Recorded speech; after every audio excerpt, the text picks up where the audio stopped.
Después fue funcionario provincial, después tuvo un breve paso por un organismo muy importante, pero que no tiene gravitación como el Consejo Económico y Social, o sea, gravitación en la discusión Es política. una técnica más que política. Podríamos decir que sí, fue funcionaria de Sergio Massa y fue funcionaria de Javier Milei, pero muy poquito tiempo. Y después ocupa un cargo ejecutivo como secretaria ejecutiva de la Mesa del Litio. Ese cargo sí es muy estratégico, incluso por encima de su rol y su función como secretaria de Minería.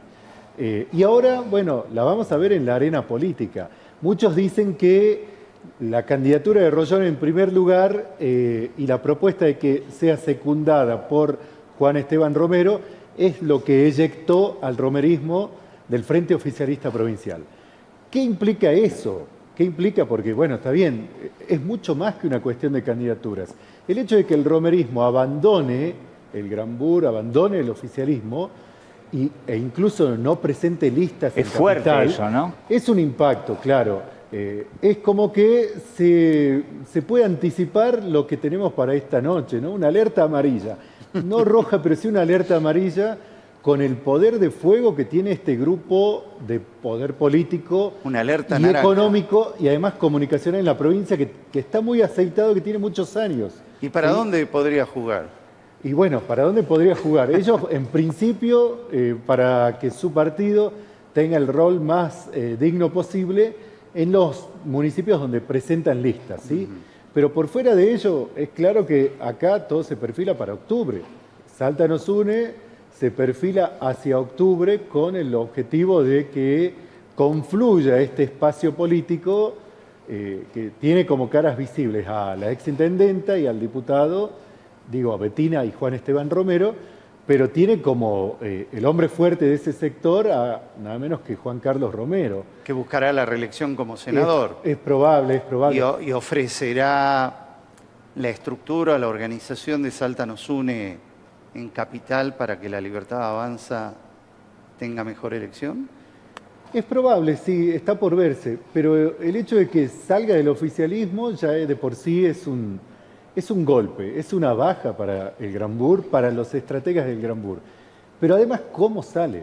Esta semana, el viernes, hablé con la presidenta del Congreso del Partido Salta nos une y se va con fuertes críticas. Ella habla y dice que es una postura partidaria de que en Salta hay un unicato, de que en Salta hay un esmero desmedido por la concentración del poder. Bueno, los teóricos de la ciencia política podrían decir, es que el poder es así. Es decir, ¿qué más podés pretender del poder que la concentración, no? Sí, de hecho, Juan Carlos fue un administrador excelente de lo que es la concentración del poder. Pero eso termina teniendo sentido si es que hay un proyecto de provincia. Eso se desconoce hoy, no está claro. No está claro que la concentración del poder que ostenta el saincismo... ¿Para qué? Claro, ¿hacia dónde va? ¿Cuál es el proyecto de provincia? ¿Cuál es el sentido? ¿O hasta cuándo va a seguir apostando a las caras conocidas que la gente identifique a partir de verla en televisión, verla en redes sociales y después cliquearla en la pantalla del voto electrónico? ¿Eso es todo el proyecto político que tiene el oficialismo? ¿Eso es todo lo que tiene para dar? ¿Eso es todo efectivamente lo que tiene para dar? Porque, bueno, por otro lado está el tema de impulsar reformas y reformas que ya tenemos la experiencia de lo que fue la reforma constitucional, que sí fue un eje de campaña en 2019, pero que en definitiva, semanas después de sancionada la reforma constitucional, se echaba por tierra los propósitos de la misma, puntualmente en un organismo clave que tampoco es mirado de cerca, pero que tiene mucha gravitación y es el de la Auditoría General de la provincia, incorporando 2 oficialistas, cuando la reforma constitucional planteó por primera vez el concepto de oficialismo y oposición y le reservó al menos 2 lugares de los 5 que tiene el Colegio de Auditores para la oposición. Bueno, semanitas después, horas después de haber sancionado ello, el saincismo pone 2 oficialistas en la auditoría. Entonces, ¿cuál es el sentido de todo esto? ¿Cuál es el sentido de concentrar poder? Se va, Salta nos une, pero antes se fue el Partido Conservador Popular, que recién los escuchaba a ustedes hablando con Pedro y con Nelson, sobre qué impacto puede tener o las características que tenga. Bueno, es un partido de centro, ¿sí? Es un partido de centro que también se suma a los cuestionamientos hacia un gobierno. Es decir, la estrategia que tuvo de movida el saincismo hoy no está tan amalgamada como tal, ¿sí? Pero ellos te van a decir, pero sumamos a Salta Independiente. Bueno, en realidad esa suma se la puede ver como tal, pero también se la puede ver bajo la figura de la cooptación. Y allí ingresan no solo los hermanos Biela y su partido Salta Independiente, algo que nos sorprende porque la secretaria de gobierno de la actual gestión provincial también proviene de ese partido, Paula Benavides. Es decir, como que ya hizo una cabecera de playa y después llegó la familia Biela, ¿no? No, ya estaba anunciado. Claro, es como que se venía coqueando. Y después la cooptación alcanza al intendente de Tartagal, que no es candidato, pero sí es una figura potente dentro de lo que tiene que ver con el esquema político. Y el presidente del partido. El presidente del Partido de la Victoria, efectivamente. Y a una figura que es interesante para estudiarla, como la de Griselda Galleguillos. ¿Qué hace Griselda Galleguillos en el Valle del Lerma y puntualmente en Rosario del Lerma? Recluta electores a partir de generar emociones, ¿sí? Provoca emociones. ¿Es muy incoherente? Sí. ¿Es escasamente formada? Sí, lo sabemos. De hecho, ni siquiera sabe dónde está parado o prefiere actuar como si no supiese. Lo vimos en la primera sesión de la Cámara de Diputados, después de incorporarse al Frente Liberal Saincista, y dice, yo sigo siendo de la oposición. Otra diputada le da la bienvenida al oficialismo, no sabe dónde está, pero la incorporan ¿por qué? Porque tracciona, porque es una figura que consigue votos a partir de ese fenómeno de no empatizar desde las ideas, desde el posicionamiento político, desde un programa político. No, todo eso lo deja de lado y provoca emociones. Bueno, ¿cuánto cuesta, además de ello, este esquema de ir cooptando y cooptando dirigentes? Bueno, lo hizo, cooptó dirigentes, sumó actores, pero se le desgranó el romerismo, que no es poco, y que tiene un importante poder de fuego a partir de su aparato comunicacional. Sabemos, son el diario y la radio de amplitud modulada. Y además una suerte también de operadores políticos que se mueven bastante, no mediáticamente, pero sí en los barrios y con dirigentes barriales. Tiene estructura, efectivamente, la tiene. El romerismo tiene una estructura, incluso una estructura que en los últimos 4 años en la Intendencia, antes de la llegada de Emiliano Durán, reemplazaba de por sí a la de los concejales.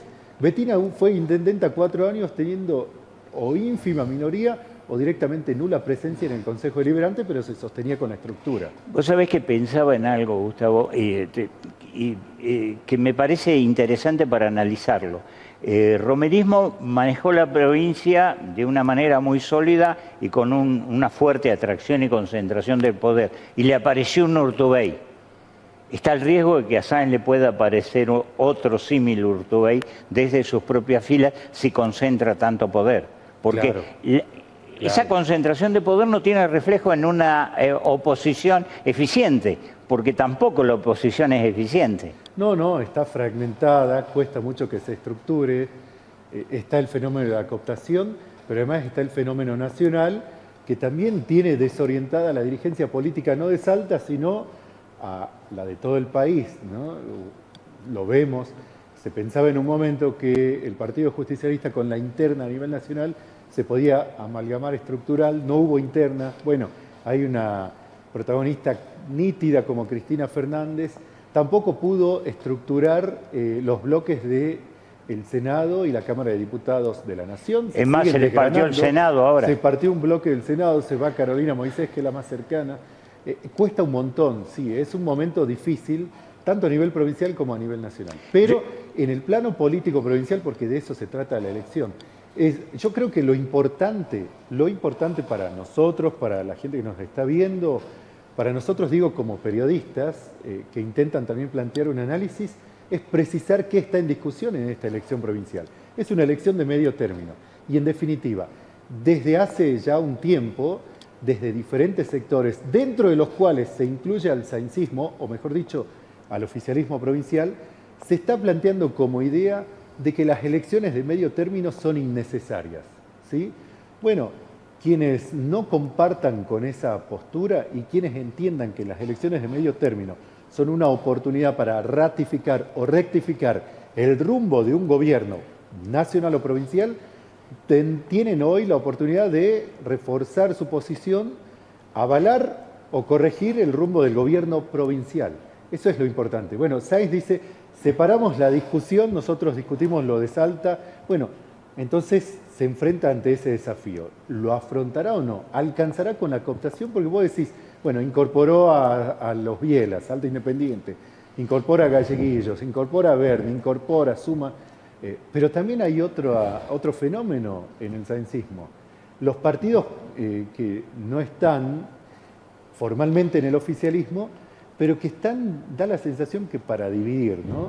Vemos, como decían recién, extraña la actitud del partido de Jorge Guaymás, extraña la actitud del partido Felicidad, muy identificado algunos de los dirigentes de esa fuerza política con el saincismo. Bueno, da la sensación de que están ahí para dividir. Entonces el oficialismo, lo de Miguel Nani también, Miguel Nani, que fue el segundo candidato a gobernador más votado, en la lógica, en cualquier lugar del mundo, el segundo más votado, el primero es el gobernador, bueno, electo o reelecto, el segundo es el líder de la oposición. ¿Dónde estuvo el líder de la oposición? Estuvo guardado durante 2 años y reaparece ahora, pero cuando... Después de 2023, después de ser el segundo candidato a gobernador más votado en la nacional, se vuelve a postular y la segunda en su lista era la coordinadora de prensa del gobernador, es decir, que le armaron la lista desde el Gran Bur. Entonces también podríamos incorporar a la alianza UCR Frente Plural, como parte también del oficialismo, pero al estilo de un oficialismo blue, un oficialismo paralelo. Me queda la última de mi parte. Divide y reinarás, claro. Ese sería el principio, ¿no? ¿Perdón? Divide y reinarás. Efectivamente, es la estrategia. Sí, sí. Me queda la última de mi parte. Mañana es 24 de marzo, una reflexión porque va a haber una movilización muy grande y va a haber un video del AGE diciendo la otra parte de la historia, una reflexión tuya. Es muy importante la presencialidad.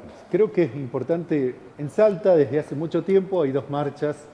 Bueno, para muchos los que parecía un despropósito, hoy puede ser una oportunidad. Que la ciudadanía participe y fije postura en contra del terrorismo de Estado. ¿Cómo resumimos en una idea lo que es el terrorismo de Estado?